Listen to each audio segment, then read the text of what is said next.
Ayan. Buti natuwa naman sila, kinamusta mo. No?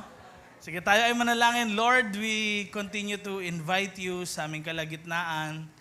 Lord, alam namin, kikilos ka ngayong magang ito at bubuksan niyo po ang aming puso at isipan sa iyong mga salita. Dalangin namin, Lord, lahat kami makaintindi ng iyong mensahe. Ang mga mensahe po na ito ay tumimo sa aming mga puso at isipan. At ganoon din, Lord, kumilos ka powerfully sa buhay ng bawat isa sa amin. Magbago ang mga puso namin sa iyong mga salita. Magkaroon, Panginoon, ng 180-degree turn ang aming mga buhay as we listen to your word. And Lord, Holy Spirit, alam namin kaya mong maghimala sa aming mga kalagitnaan, sa mga kailangan ng healing, as we read the Word of God, o kaya may mga powerful words, Lord, we believe, dumadaloy ang kapangyarihan mo sa buhay ng bawat isa sa amin. In Jesus' name. At lahat tayo magsabi ng Amen and Amen. Malay po tayo mga kaupo. Welcome po sa Radiance of God's Glory Global Harvest Church. At ako po si Pastor Jace, isa po sa mga pastors ng main church na ito, ng Radiance of God's Glory. And tuwing monthly, meron tayo pong mga series na ginagawa. And inaakma natin ito based sa mga needs ng mga tao. And nung mga nakaraan, about foundational lessons, pagpapatatag, tungkol sa mga bago na mga mananampalataya. O kaya po pwedeng matagal ka ng mananampalataya pero hindi pa full yung foundational mo pagdating sa mga judgment ng Panginoon, salvation, Pero ina-address po natin lahat ng need ng bawat isa. Amen? Kasi importante ang bawat isa sa atin. Amen? Sabi mo nga sa katabi mo, importante ka. Amen? At ang series po natin is all about soul care. Sabihin nga natin yon, soul care. Kaya ito po ang ating series for this month dahil ang soul natin, ito po yung totoong tayo. At mahirap po gumaling ang mga sakit na hindi nakikita sa ating pisikal na katawan. Pwede pong meron mga sakit tayo, meron tayong mga sugat na kung saan nangyari, nasugatan tayo, hindi physically, kundi pwede pong spiritually or sa kaluluwa natin merong sugat dahil po pwede pong merong mga words, merong mga discouragements, merong mga disappointments tayong naranasan sa ating mga buhay, meron tayong mga failed expectations at gusto ng Panginoon pagalingin ang bawat isa sa atin. Amen? Hindi lang physically, pero ganun din ang ating mga kaluluwa. Kung paano po tayo kumakain araw-araw, para tayo, ang physical na katawan natin, mabuhay, kailangan din naman natin ng Word of God na sinasabi ng Matthew chapter 4 na kung saan ito naman yung magbibigay ng buhay sa ating mga spirito, sa ating mga kaluluwa. Ngayon, kung tayo ay nasugatan sa ating physical na mga katawan, ang gagamitin nating panggamot ay syempre mga physical tools din. May doktor tayo, Pero kapag tayo ay nasugatan sa ating kaluluwa, wala pong ibang makakapagpagaling kundi ang Diyos lamang. Amen? Kaya ito po yung ating series, Soul Care Series. And hindi natin may iwasan na mapagod ang kahit sinuman sa atin. Alam niyo po, sa panahon ngayon, hindi daw tayo pwedeng patuloy na magbigay na hindi tayo nauubos. Ibig sabihin, hindi ka pwedeng patuloy na tumulong, magamit ng Panginoon, talagang sumama sa mga ministry, ibigay yung time mo, yung pera mo, yung effort mo, lahat-lahat, nang hindi rin tayo nauubos. Dadating yung time, mapapagod at mapapagod din ang bawat isa sa atin. And actually, sa Mark chapter 6, gusto ko pong sabihin sa inyo na si Jesus po, inutusan niya yung mga disciples niya. Sabi niya, I-preach niyo yung gospel sa mga cities. Magpalayas kayo ng mga demonyo. Magpagaling ng mga may sakit. At alam niyo po, ginawa nga yun ng mga alagad ni Jesus. Now, nung ginawa nila yun, ano ang nangyari pagkatapos? Lumapit sila kay Jesus at pagdating po ng verse 31 ng Matthew chapter 6, ang sabi ni Jesus, "Come with me by yourselves to a quiet place and get some rest." Medyo underrated po or hindi masyadong napapansin tong verse na ito sa Mark chapter 6. Pero tinutukoy ni Jesus dito, nakikita niya yung mga pangangailangan natin na hindi natin napapansin, kailangan pala natin. At wala tayong ibang place na dapat puntahan, kundi ang place kung nasaan ang Panginoong Jesus. Ang sabi niya, halika kayo, sumama kayo sa akin. Come with me. Hindi kayo na lang yung magpahinga. Ang sabi ni Jesus, come with me. At ito ang paanyaya ng Panginoon sa umagang ito, na tayo ay lumapit sa Kanya. Bakit? Si Jesus po mga kapatid, next slide please, ay hindi lang natin Savior o tagapagligtas, siya din po yung kapahingahan ng ating mga kaluluwa.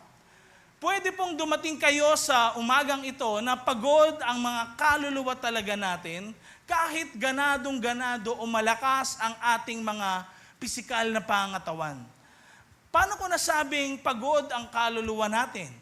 Pwede pong meron tayong mabigat na puso, mabigat na dalahin, meron tayong mabibigat na mga problema sa ating mga buhay. Kung kanina kinamusta ka, anong sinasabi lang nila? Okay lang ako.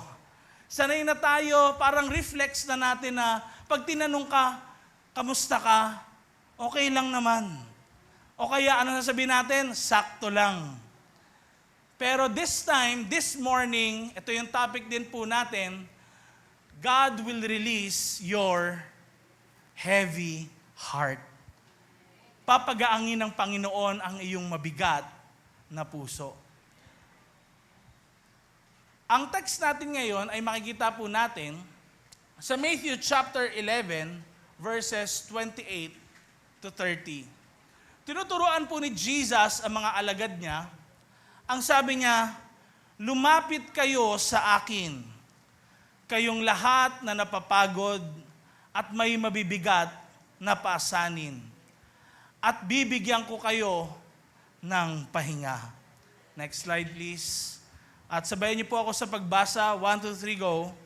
Pasanin niyo ang aking mga pamatok at matuto kayo sa akin, dahil ako ay maamo at mababang loob.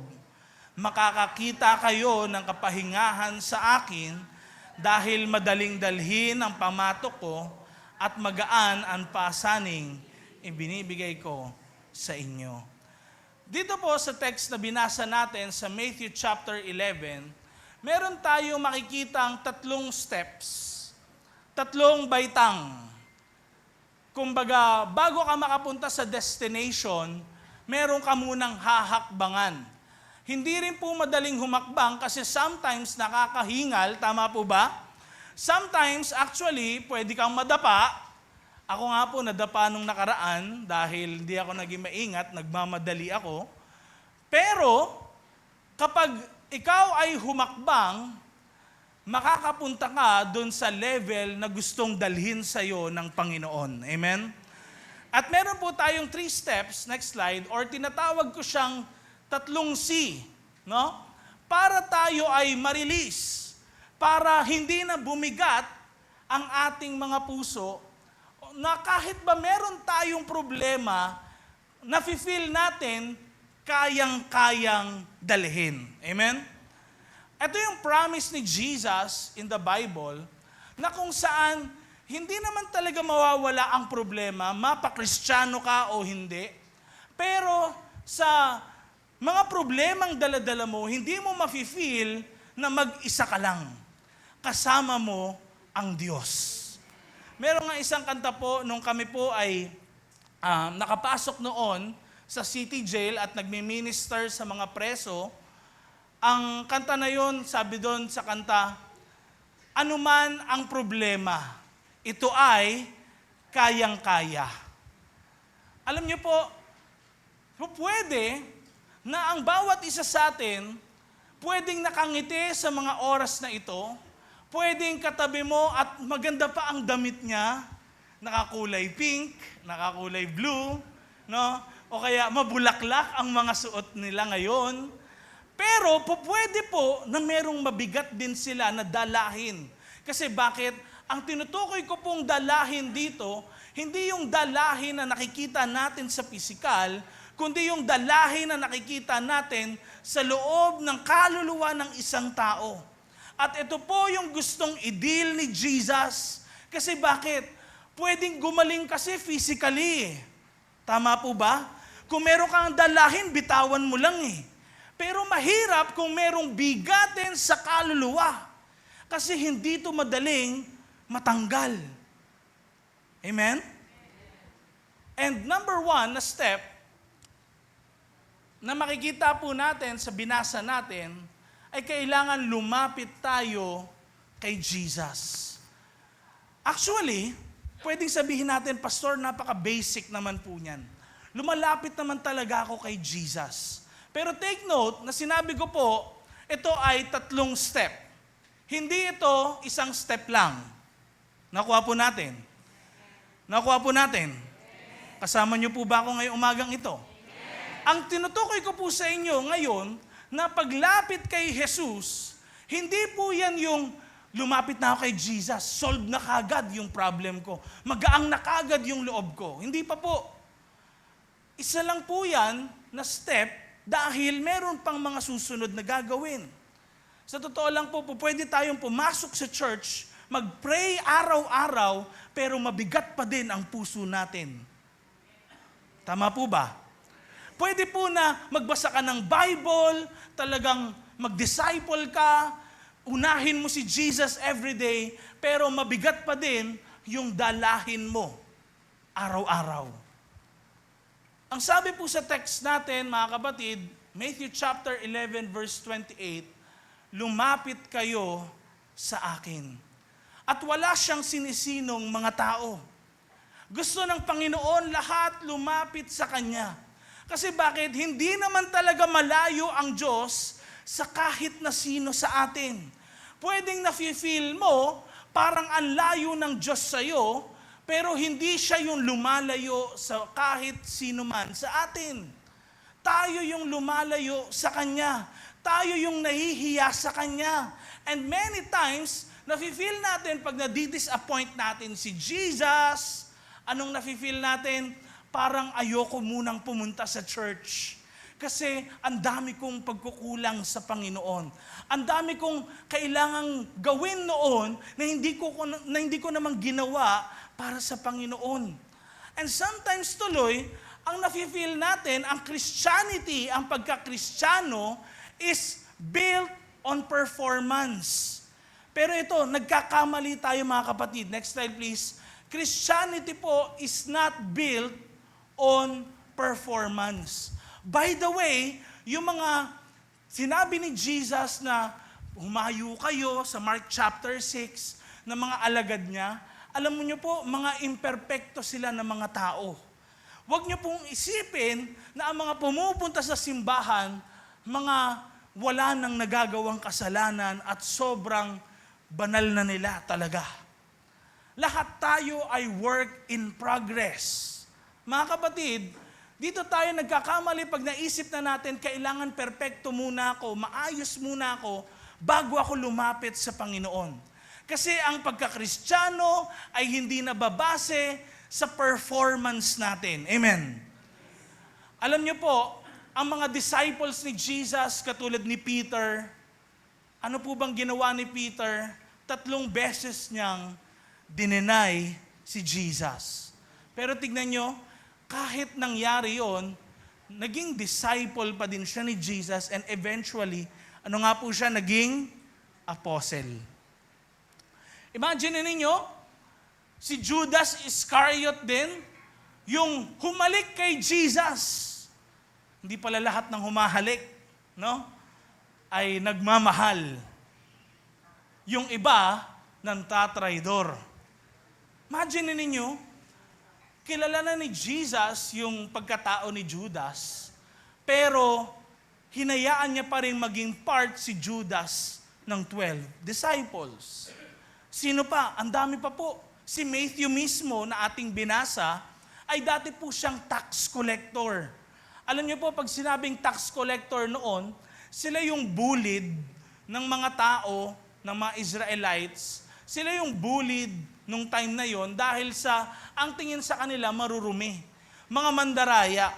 Ang tingin sa kanila, kumakampi sila sa government ng Rome at that time na superpower kaysa sa bansa ng Israel. And si Matthew, kung makikita nyo, naging part po siya ng 12 disciples. Sino pa? Si John, na tinatawag din na beloved. Pero bago siya tawaging beloved, alam nyo po na ang story ni John, meron siyang kapatid. At silang dalawa ay tinawag po na Sons of Thunder. Sa Tagalog, alam nyo po kung ano yon? Anak ng kulog. Hindi po magandang magkaroon ng palayaw na anak ng kulog. Dahil merong problema si John at yung kapatid niya, yun ay sila po ay magagalitin. Tanong mo yung katabi mo, anak ka ba ng kulog?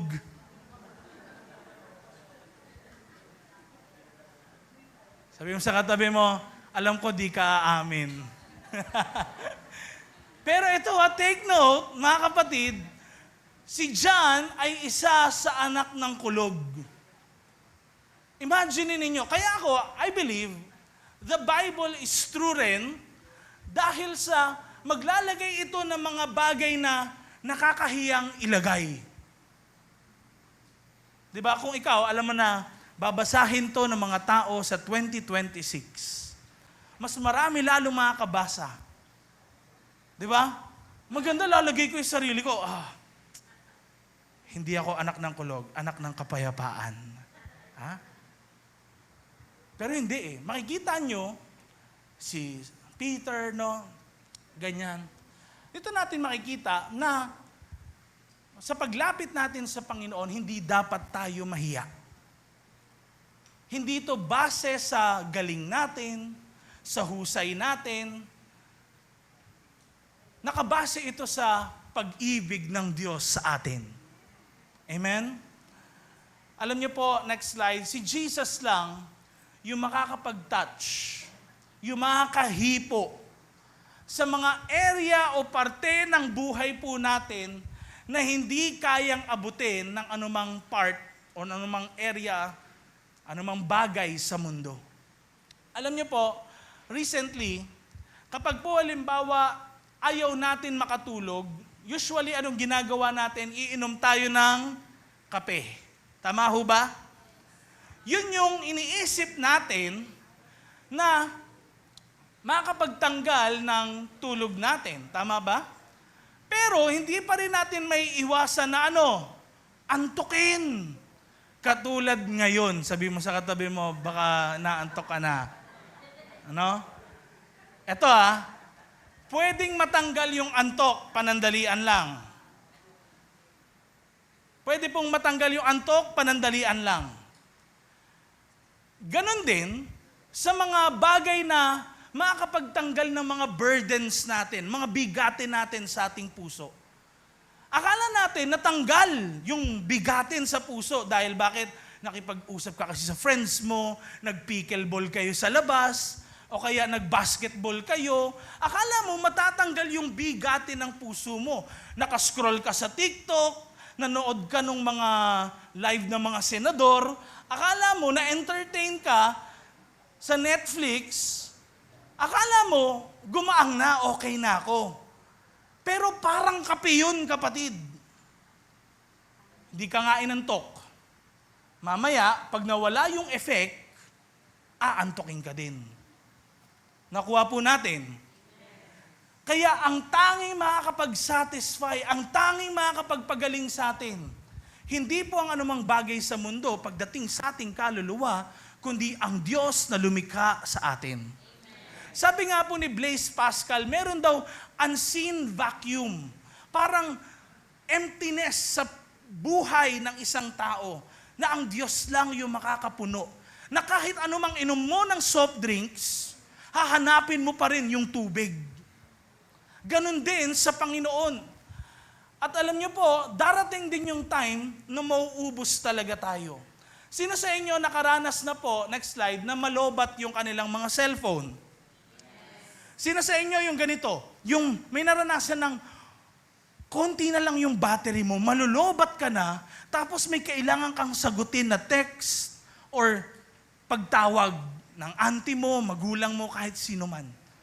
Anong ginagawa natin kapag malulobat na tayo? Binababaan yung brightness, tinatanggal yung wifi or anuman. Hindi nagfa-function properly yung cellphone, pero may ibang mga bagay na binabawasan tayo para sa ganun maging kagamit-gamit pa din yung cellphone, di ba? Ganon din po sa ating mga buhay kung pagod tayo. Hindi naman po ibig sabihin nun, hindi ka magaling. Kasi may mga bagay ka nang di mo na nagagawa, nahihirapan ka na. Hindi ibig sabihin nun na kapag pagod ka, hindi ka magaling, hindi ka na tulad ng dati, kasi lakas ng dati, kundi kailangan mo lang i-charge. Nakuha niyo po ako? Ang cellphone, siya yung lumalapit sa charger. Tama po ba? Hindi pwedeng yung charger yung lumapit sa cellphone. Lalo na kung malayo yung cellphone sa charger o sa saksakan. Ganon din ang bawat isa sa atin. I believe kaya tayo nasa church ngayon dahil meron po tayo mga kanya-kanyang pangailangan sa Panginoon. May mga prayers tayo, personal sa ating mga buhay. And I believe na ang Panginoon ay nasa kalagitnaan natin. Nakikinig siya sa mga hinaing at dalangin natin. Sometimes, nananalangin tayo sa Panginoon pero maraming mga failed prayers para sa atin, parang di tinupad ni Lord. Hindi ginawa ni Lord. O kaya, may inaasahan ka na matanggap mo, di mo natanggap. May inaasahan ka na contract na mag-push through, di nangyari. May inaasahan ka na magkabate, hindi nangyari. Mga kapatid, sa lahat ng bagay na yan, huwag natin iisipin na iniwan tayo ng Diyos. Tandaan niyo po, ang sabi sa Psalm chapter 34 verse 18, ano daw po, sabay-sabay natin basahin ng malakas na tinig. 1, 2, 3, go. Malapit si Lord sa mga durog ang puso at nililigtas niya ang mga nawasak ang loob. Nakuha niyo po ba yung binasa natin na yan? Alam niyo po, hindi malayo si Lord sa kahit na sino man sa atin. Lalo na kung nakakaranas ka ng matitinding problema sa iyong buhay, nakakaranas ka ng mga heartbreak sa iyong puso. Some of us, pwedeng hindi naman basag yung puso natin, pero baka matigas na parang bato yung puso natin. Ayaw natin magpagalaw. Di ba ang bato ang hirap galawin? Tama po ba? Pero may mga bato din na gumagalaw, tumatakbo, tumatakas, nadadapa din. Eto dito ko nakita na ang puso pala natin, pwede talagang maging bato, pwedeng maging mawasak, madurog, pero hindi malayo ang bawat isa sa atin sa kamay ng Panginoon. Kung tayo ay lalapit lang sa Panginoon na, Lord, marami akong pagkukulang. Ito ako sa present kong kalagayan. Alam niyo po, makikita natin na ang kamay ng Panginoon, ang pag-ibig ng Diyos, sagana sa buhay ng bawat isa sa atin. Next slide. Alam niyo po, pwede pala tayo na lumapit kahit madumi yung buhay natin. Inuulit ko po, pwede tayong lumapit sa Diyos kahit marumi tayo. Bago ka tumanggap sa Panginoon, hindi ka naman malinis. Lahat tayo, kasama ako doon. Hindi naman tayo malinis.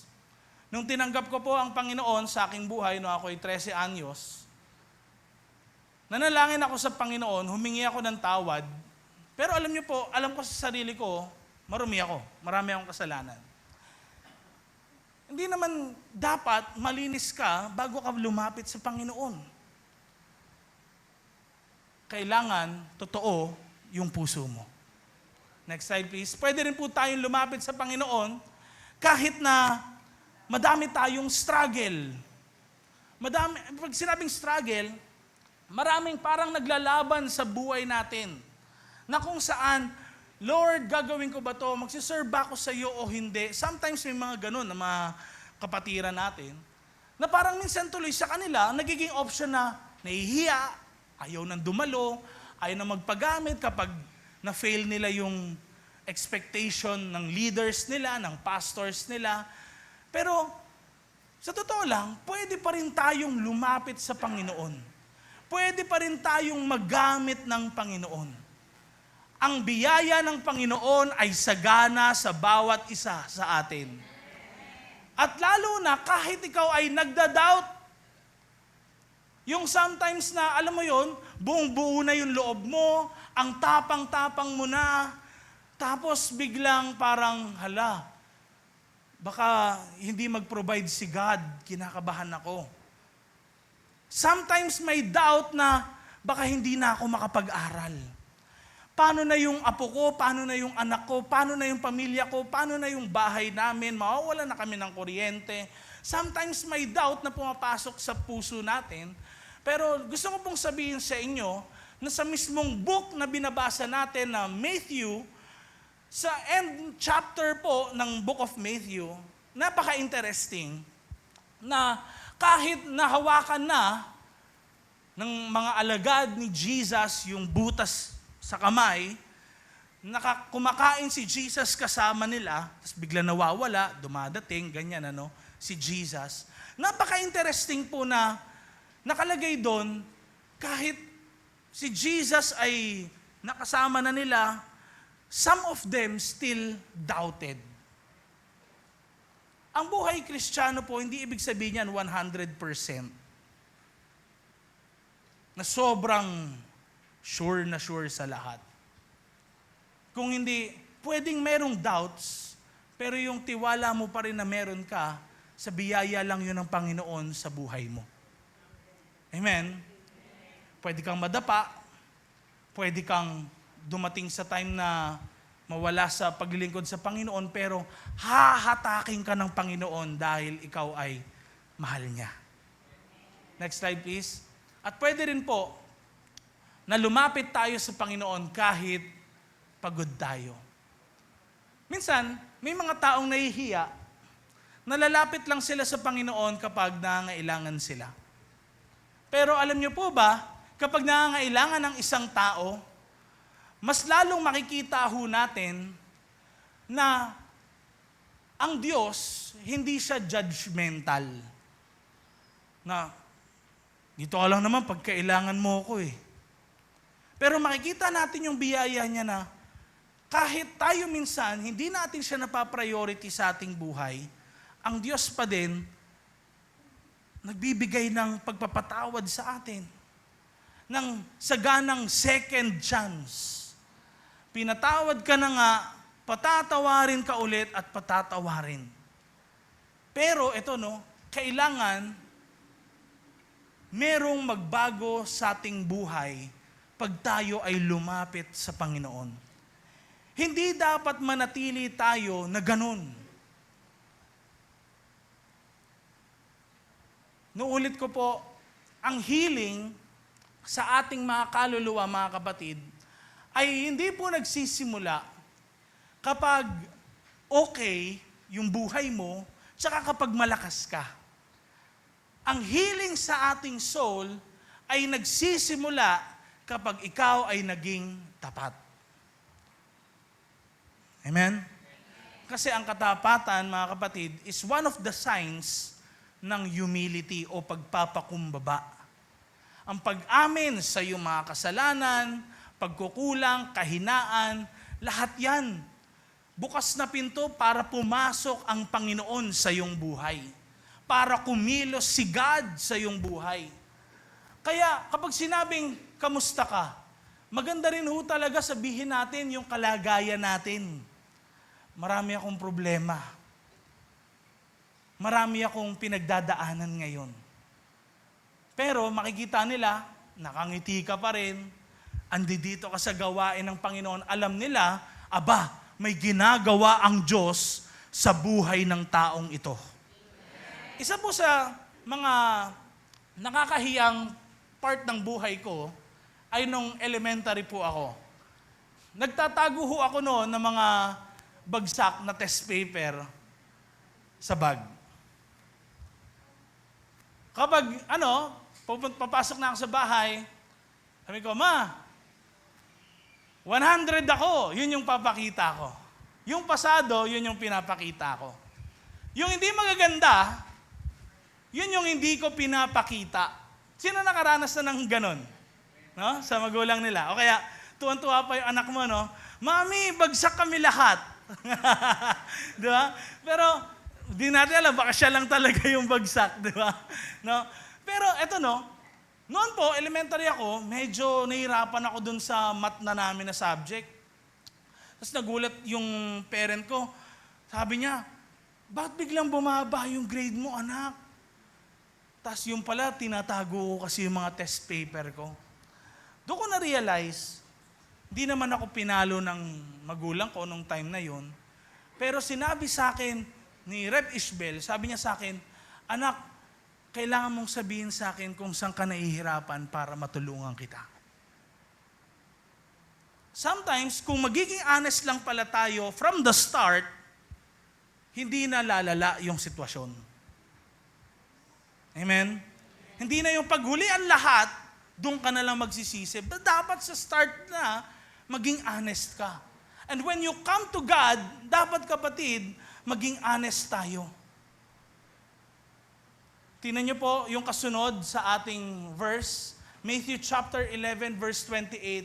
Sabi ni Jesus, lumapit kayo sa akin. Anong sabi niya? Sabayan niyo po ako sa pagbasa, kayong lahat na napapagod at may mabibigat na pasanin. Pinoint out niya yung mga napapagod tsaka may mabibigat na pasanin. Kaya mo bang umamin na, Lord, ako yun? Lord, sige po, ako yun. Lalapit po ako sa iyo. Or, tingnan nga natin, may mauna ba? Si sister, si brother, di pumunta. Hindi na rin ako, dito muna ako. Pero alam mo sa sarili mong, meron kang mabibigat na pasanin. It takes honesty, mga kapatid. Hindi basta paglapit lang sa Panginoon, kundi pagiging totoo din sa paglapit mo sa Kanya.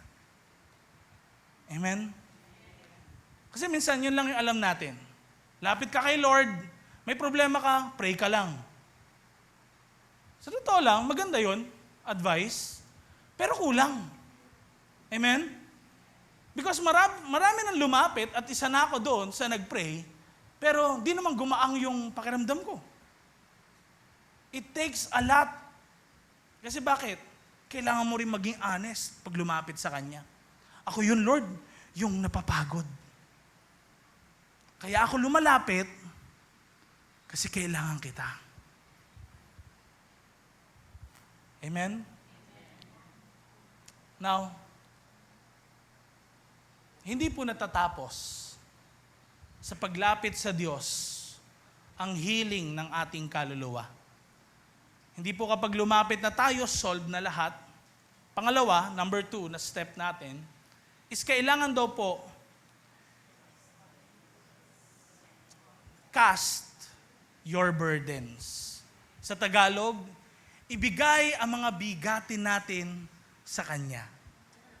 Pag sinabing bigay, ano pong pumapasok sa isipan ninyo?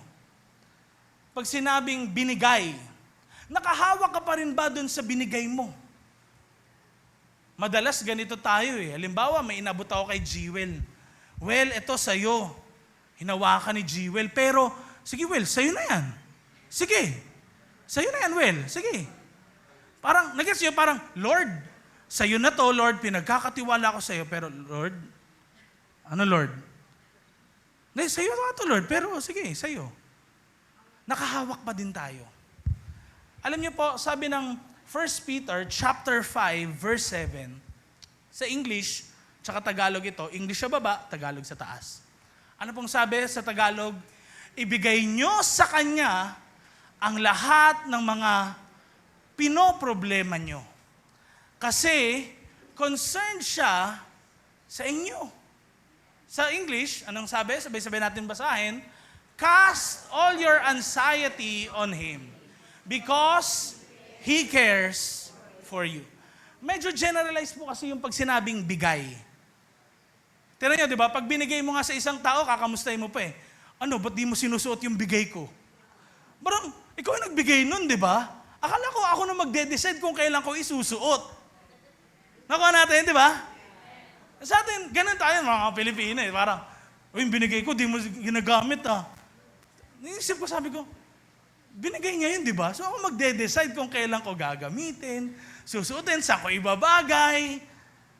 Ganon din sa Panginoon.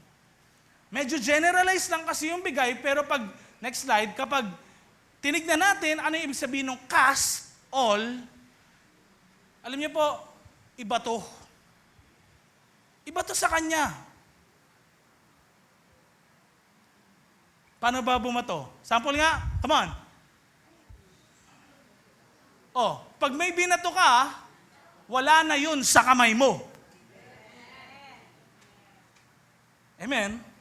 Pag may binato ka, ibig sabihin, binitawan mo. Sabihin mo sa katabi mo ngayon, bitawan mo na. Sabihin mo, come on, magkaabila, sabihin mo, bitawan mo na. Amen?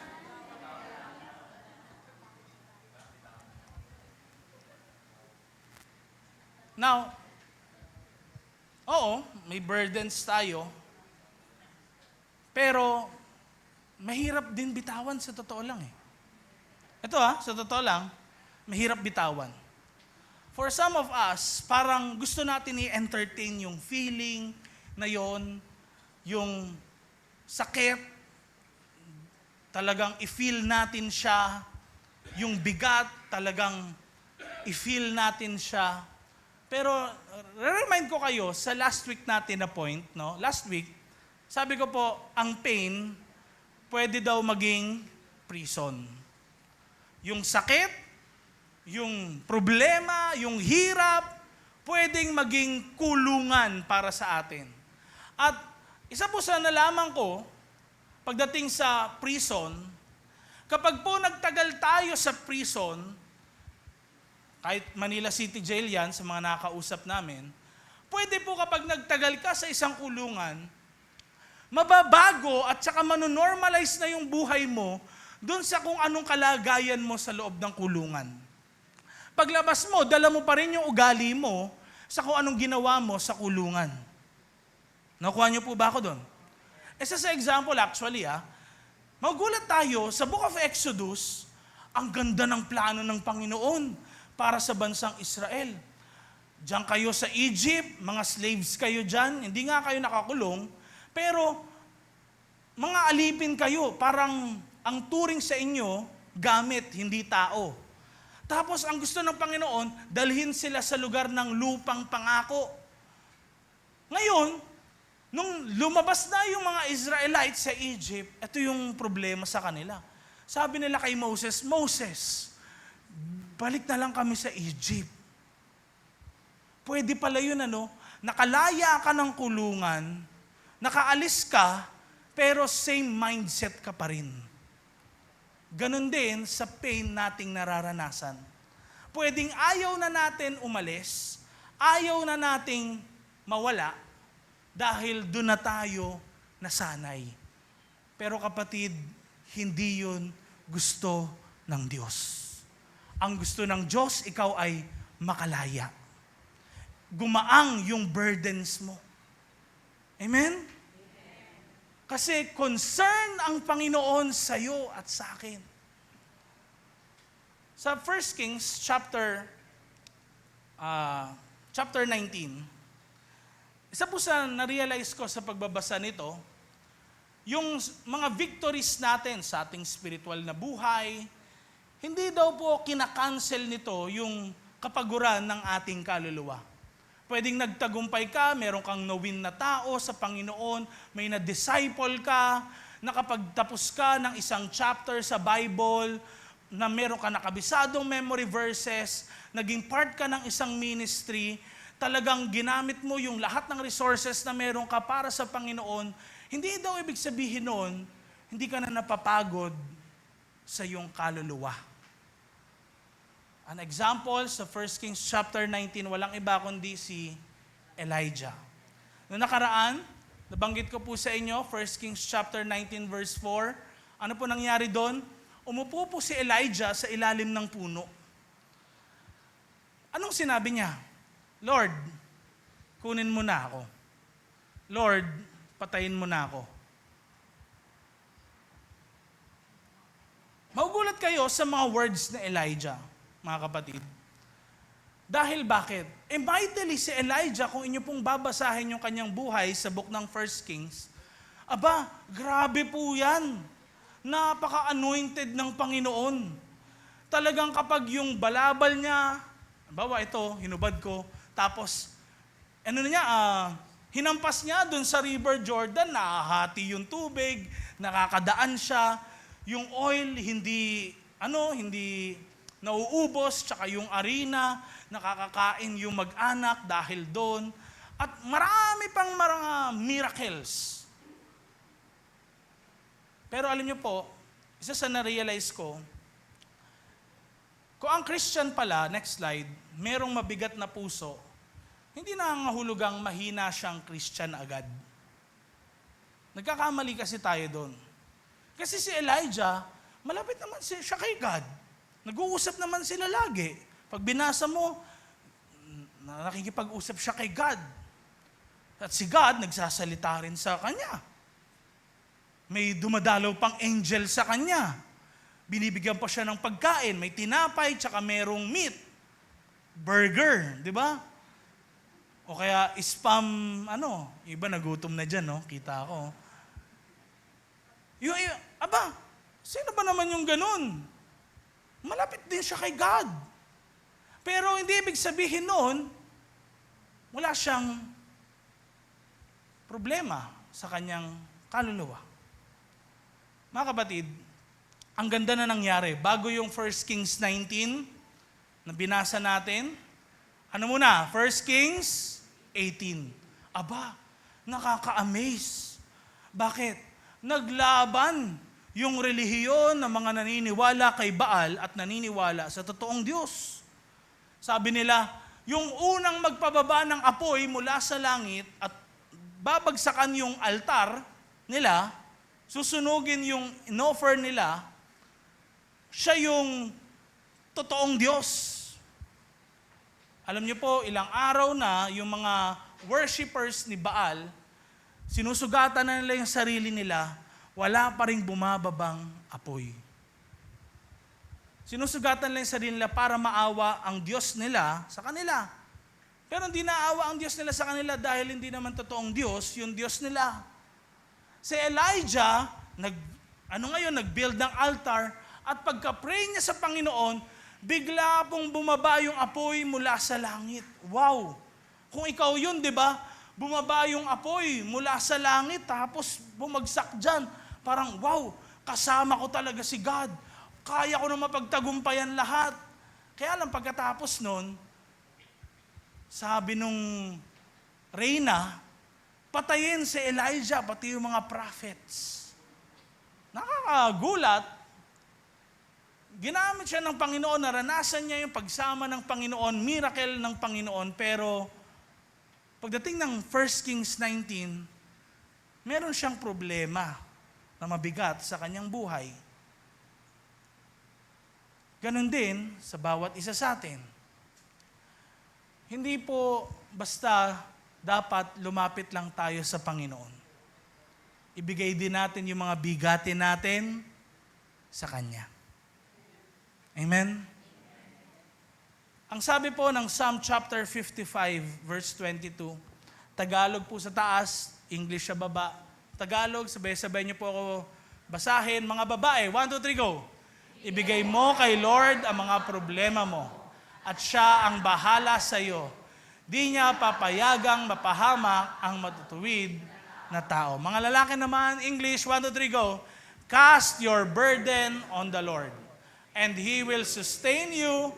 He will never permit the righteous to be moved.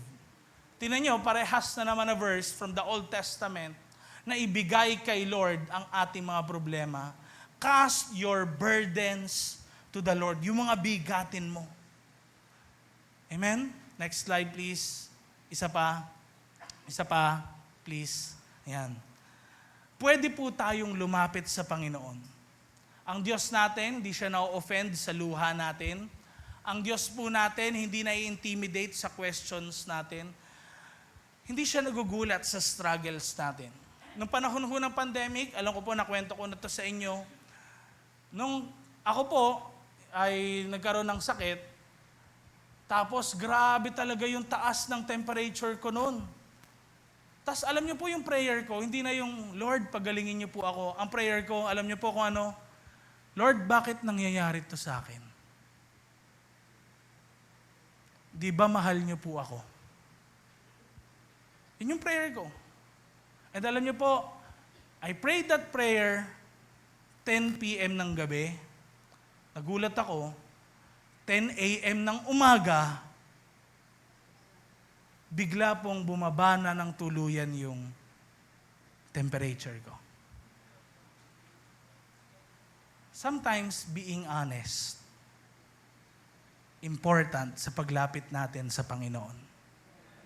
Amen? Pangatlo, last but not the least, pangatlong step is carry His yoke. Kung natatandaan niyo po yung number 1, ano nga po yun? Come to Jesus. Pangalawa, cast your burdens. At pangatlo po, carry His yoke. Sa Tagalog, pasanin ang kanyang pamatok. Tatlong steps ito, hindi po kulang kung number 1 ka lang, tsaka number 2. Yung pangatlo, napaka-importante niya. At pag sinabi pong yoke o pamatok, kailangan nating maintindihan yung sinabi na ito ni Jesus. Ang mga kausap niya po dito, iba-iba ng mga buhay, klase ng pamumuhay. Pero majority sa kanila kasi, mga farmers, mga nagtatrabaho sa bukid, tsaka nag-aalaga ng mga hayop. No? Tingnan niyo po ang sabi, next slide please, verse 29. Sabi ni Jesus, pasinin niyo ang aking pamatok. Sabihin nga natin yung pamatok. Sa English po ng pamatok ay yoke. Hindi po egg yolk iba to. Yoke, pamatok. Ang yoke o yung pamatok, nilalagay po yan sa parang leeg o tawag dyan, balikat ng hayop. Para sa ganon, sabay po sila pag mag-ahatak. Sabay silang ganon, no? Hindi po pwede na mas mataas yung isang hayop tas mas mababa.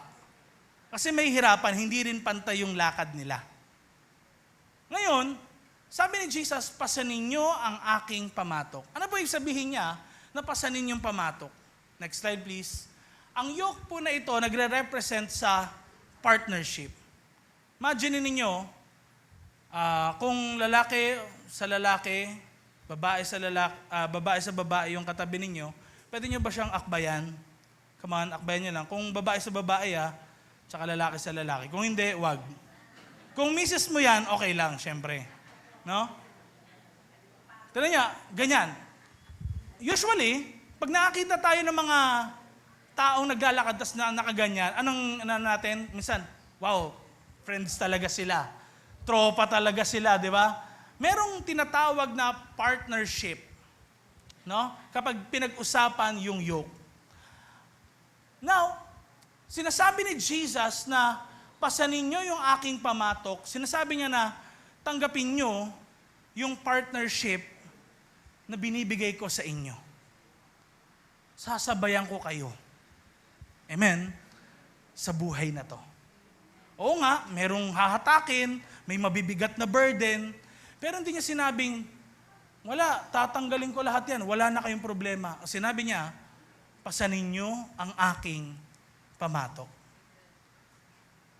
Sometimes daw po, next slide, ayan, ang greatest source ng kapaguran or exhaustion, hindi naman po yung laki ng burden natin o bigatin natin. Sometimes daw po, yung talagang kaya tayo napapagod sa mga pinagdadaanan natin, bigatin natin, dahil nafe-feel natin na tayo lang yung nagdadala ng lahat ng yun. Kaya, ewan ko kung meron sa inyo nakarinig nito, o kaya kayo mismo nakapagsalita na, nauubos na ako sa'yo. Bakit? Kaya nasabi yon dahil nafe-feel niya, hindi siya natutulungan, feel niya mag-isa lang siya, feel niya parang walang iba na kasama siya sa lahat ng problema na yun. Actually, eto no, balik lang tayo saglit doon kay Elijah, di ba? Na-amaze kayo doon sa apoy, no? Alam niyo ba, pagdating sa 1 Kings chapter 19, later on, mababasa niyo po doon na si Elijah, sabi niya, ako na lang yung propeta sa buong Israel. Kasi pinagpapatay-patay na nila yung mga propeta. Ako na lang, mag-isa na lang ako. Pero sabi ni Lord, hindi. Meron pang 7,000. Aba, doon po kayo magugulat. Kaya pala si Elijah rin, malungkot, pagod. Kasi nafe-feel niya, siya lang. Ganon din sa ating mga buhay. Kung ikaw lang yung nafe-feel mo sa pamilya mo, na ikaw lang yung nagsisipag talaga maigi, nagtataguyod ng pamilya, naintindihan natin talaga hong nakakapagod. Pero ganito, no? Sabi ni Jesus, hindi mo na kailangang mapagod kasi kasama mo ko sa lahat ng sitwasyon. Amen? Hindi ka nag-iisa. Tingnan niyo sabi, basahin natin ulit, sabay-sabay, 1, 2, 3, go. Pasanin niyo ang aking pamatok at matuto kayo sa akin dahil ako ay maamo at may mababang loob. Makakakita kayo ng kapahingahan. Okay, dun muna tayo. Napaka-interesting po na makakita tayo ng kapahingahan sa Panginoon. Dahil, ito no, of course, kapag meron tayong binubuhat na isang mabigat, pwede pinamili mo yan, no? Kapag dalawa na yung nagbuhat, mas gumagaang, tama ba? Isa na rin po yun. Pero ito, may time na alam mo sa sarili mo, parang ayaw mo na, magkukwit ka na. Pero kaya yun pinapapasan ni Jesus sa'yo yung pamatok. Kasi He will carry. Siya yung bubuhat din sa'yo. Lalo na pag time na hindi mo kaya. Sabi ng mga scholars, mga kapatid, yung pamatok daw na ito, allusion daw ito, or parang meron siyang connection sa pagpasan ni Jesus ng krus. Aba, pag nakakita ho kayo ng pamatok, ganda yun, no? Cross din yun. Yung isa nandito, ganyan. Kaya, yun ho yung sinasabi ng mga scholars na sign din to ng cross. May time na hindi mo kaya, pero si Jesus na yung magdadala ng bigatin din mo. Amen? Alam niyo po, yung kapayapaan, isa sa na-realize ko po nung ginagawa ko yung sermon na to, hindi to nabibili. Hindi kayang bilhin. Hindi rin kaya hanapin yung totoong kapayapaan sa kahit anumang bagay sa mundo. Ang kapayapaan po, tinatanggap lang kapag ikaw ay nasa tamang lugar. When you are on the right place. And the right place para sa lahat sa atin ay sa presensya ng Panginoon. Hindi ko po sinasabing sa church lang yung kapayapaan, kundi kahit ikaw ay mag-isa sa bahay, naglalakad ka papunta sa school, naglalakad ka papunta sa trabaho, nagmomotor ka, pwede mong maranasan yung kapayapaan na nagmumula sa Panginoon. Kung ikaw ay lumapit, binigay mo sa Kanya yung burdens mo, at alam mo, araw-araw kasama mo ang Panginoon sa lahat ng problema, pagsubok, sa lahat ng sitwasyon, siya lang yung maaasahan mo. Mga kapatid, may reason kung bakit 70% daw ng mga umaattend ng church, mga Christians, sabi nila, ay meron daw nararanasan na anxiety, takot, depression, pero napagtatagumpayan nila. Compared sa isang taong hindi nag-church o walang religion na pinapasukan o sinasamahan. Sa presensya ng Diyos, merong kapayapaan. Last but not the least, sa Philippians chapter 4, verse 6 to 7, sabi po ni Paul sa mga Christians sa Philippi, "Do not be anxious about anything, but in every situation, by prayer and petition," na meron daw pagpapasalamat. Sabihin natin yung mga prayer natin sa Panginoon. Tingnan nyo, no? Verse 6 is all about connecting to God. Na binabanggit mo sa Kanya, Lord, ito yun. Lahat ng pangailangan ko, lahat, Lord, ng problema ko, lahat, Lord, ng mga pinagdadaanan ko. Nasaan ka kung kausap mo si Jesus? Nandoon ka sa presensya ng Diyos. At tignan nyo, kung kausap mo si Jesus ng time na yon, verse 7, anong sabi? "And the peace of God, which transcends all understanding, will guard your hearts and your minds in Christ Jesus." So, darating yung kapayapaan sa iyong buhay when you stay in the presence of God. Hindi isang beses lang, kapatid. Araw-araw. And we encourage you. Pwedeng nafe-feel mo, hindi naman talaga nawawala yung problema. Totoo po yun. And sometimes, lumapit ka sa Panginoon pero wala nangyari. Pwede kasing nasa step 1 ka lang. Bakit hindi mo gawin yung step 2 at step 3? Ang rest, mga kapatid, hindi yan nararanasan sa absence ng problema. Pag wala ng problema, pahinga ka na. Ang rest, it is only found in the presence of Jesus. Ngayong umagang ito, gusto ko pong makaranas tayo ng totoong rest. Muli, recall natin yung 3 points natin, 3 steps, para tayo ay ma-release sa mabibigat nating puso. Ano yung number 1? Come to Jesus. Pangalawa, cast your burdens. Pangatlo, carry His yoke. Now, kapatid, huwag ka nang lumayo kay Jesus. Kung nag-iisip ka, next Sunday, wala na ako, sorry na lang. Na-encourage kita, huwag kang lumayo. Kung give up ka na, bigay mo yung mga bigatin mo sa Panginoon. Maging totoo ka sa mga pinagdadaanan mo ngayong umagang ito. Kung kanina, kinamusta ka, sabi mo lang okay, pero alam mo talagang hindi ka okay. Pwede mong sabihin kay Jesus ang lahat ng bagay na yan. And starting today, kapatid, gusto ng Panginoon na mamuhay ka, kasama siya araw-araw. Pwede po tayong pumikit at manalangin ngayong umagang ito. Pwede bang sa umagang ito, sa paglapit natin kay Jesus, step 1, pwede bang gawin din natin yung step 2? Ano yon? Cast your burdens. Pwede bang banggitin mo ngayon kay Jesus lahat ng mga problema mo, pinagdadaanan mo, lahat ng mga sugat, sakit, na nararanasan mo sa mga panahon na ito.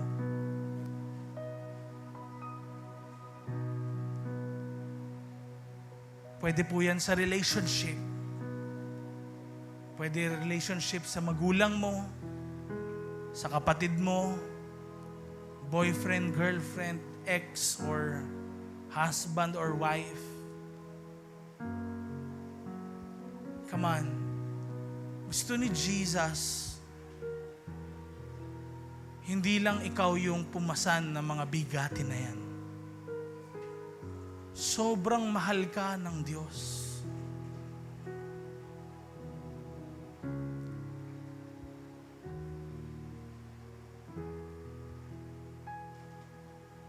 Come on, kausapin mo si Jesus ngayong umagang ito. Meron ka bang mga failed expectations?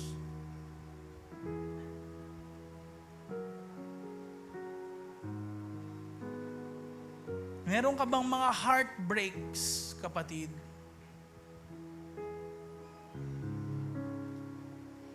Saan nahihirapan o nabibigatan yung puso mo?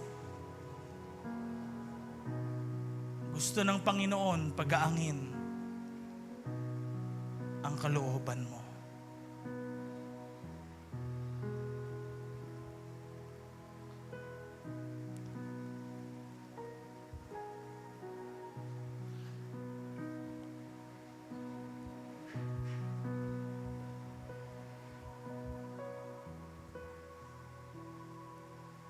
Come on, taas mo yung mga kamay ngayong umagang ito.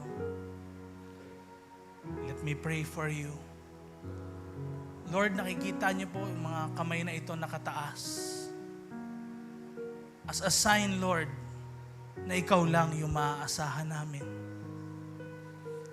Mayroon sa kanila, Lord, may problema sila sa physical nilang pangatawan, reproductive system, cardiovascular system nila.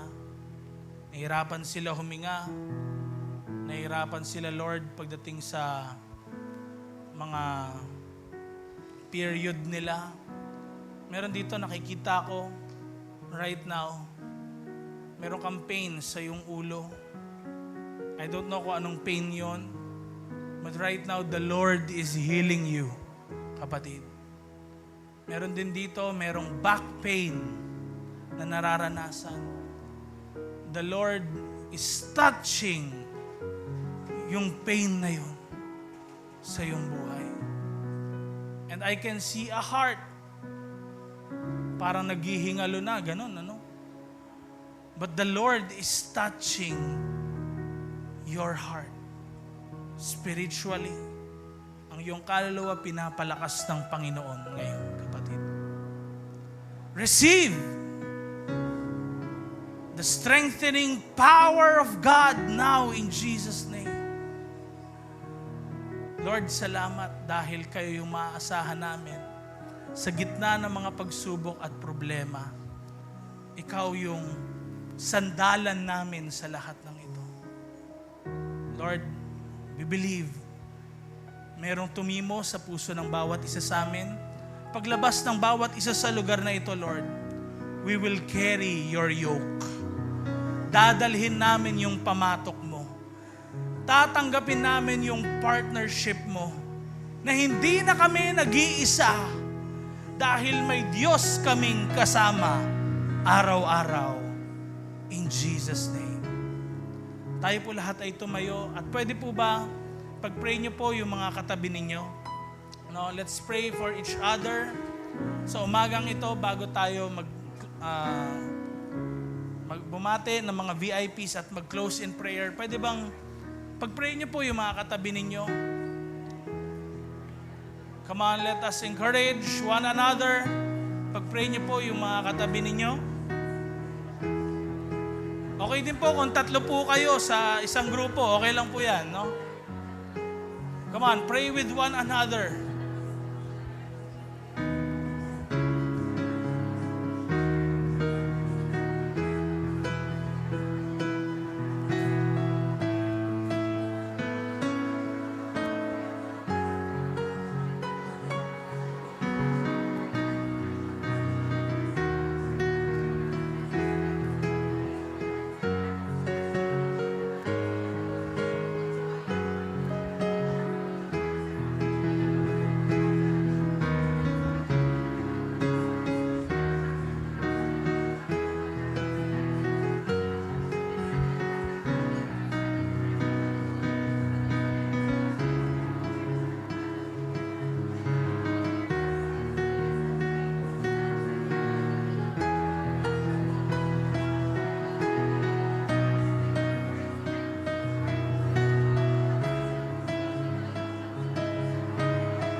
Praise God.